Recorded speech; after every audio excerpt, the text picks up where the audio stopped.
Hello, I'm Michael from Gypsy Jazz Australia. My website is www.gypsyjazz.com.au, and today I'm holding, very proudly, the very first Adonis Goulielmos guitar to have ever arrived in Australia. When I started this business, I did want to bring in a range of guitars that were different to the guitars we currently had available in Australia, so mainly the Asian models. And I do believe we owe a debt to the Asian manufacturers, as they've certainly kept us in instruments over the years, but all readily accessible in Australia. And I did want to sort of get in some guitars that perhaps were a little bit harder to find or perhaps had never been found before. So over the last year, I've been bringing in some from Geronimo Mattias, along with Maurice Dupont, which have been selling very quickly. And I've also got a range about to hit the shores from John Baptiste Castellucci from Paris's very oldest summer style workshop. I'm so excited to receive those. But equally, this guitar offers a range of design features that I believe have never been before seen in Australia, that's for sure. So Adonis Goulielmos is based in Athens in Greece and operates out of a one-man workshop. So you order a guitar off Adonis and he makes one guitar. It is certainly the furthest thing from mass production going in an Adonis's workshop.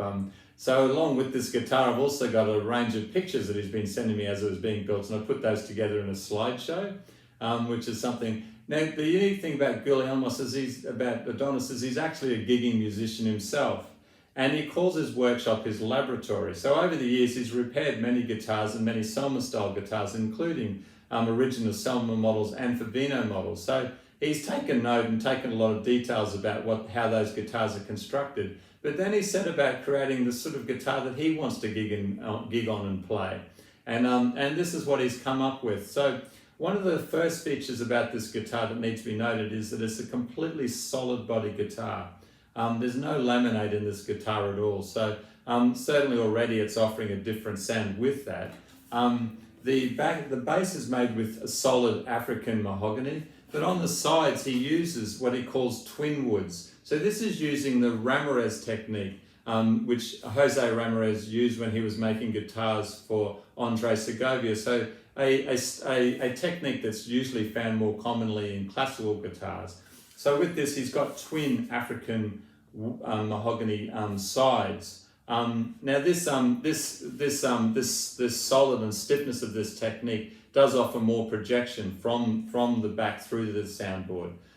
So certainly very different to your usual Selmer models. And I've had Cameron Della Vega, the brilliant local musician here in Brisbane, come to play it. So there's a video of him playing it. So have a listen to that and you can sort of see for yourself what I'm talking about. Another feature is he does put in a small side sound hole for the player's benefit.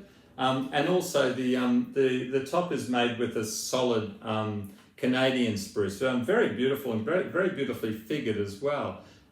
He also does attention to detail in hand making his own bridges and also his own head nuts. None of those items have been bought in, he's just made them all in the workshop as well. One of the things I also love about this guitar is he calls it an exotic ebony, but that's used on the fretboard. And if you have a look, I've got pictures also on my website, you can see it's a beautifully figured fretboard, but also on the headstock as well. Really quite eye-catching and really quite something to look at. Another feature which differs sometimes to what you find, I'm finding less and less so with the Selmer guitars, but some of the models we do get in are almost dipped in gloss.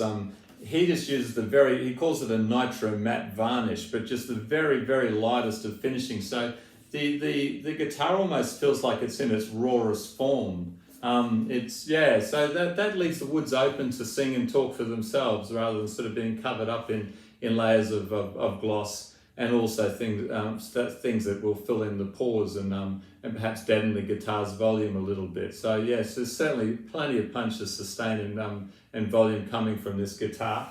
Another feature is that he has the truss rod access from the headstock, which is usually you're having to get into it from the inside of the guitar. So offers a bit of easy access, but again offers a little design feature that's a little bit different to usual Selmer models.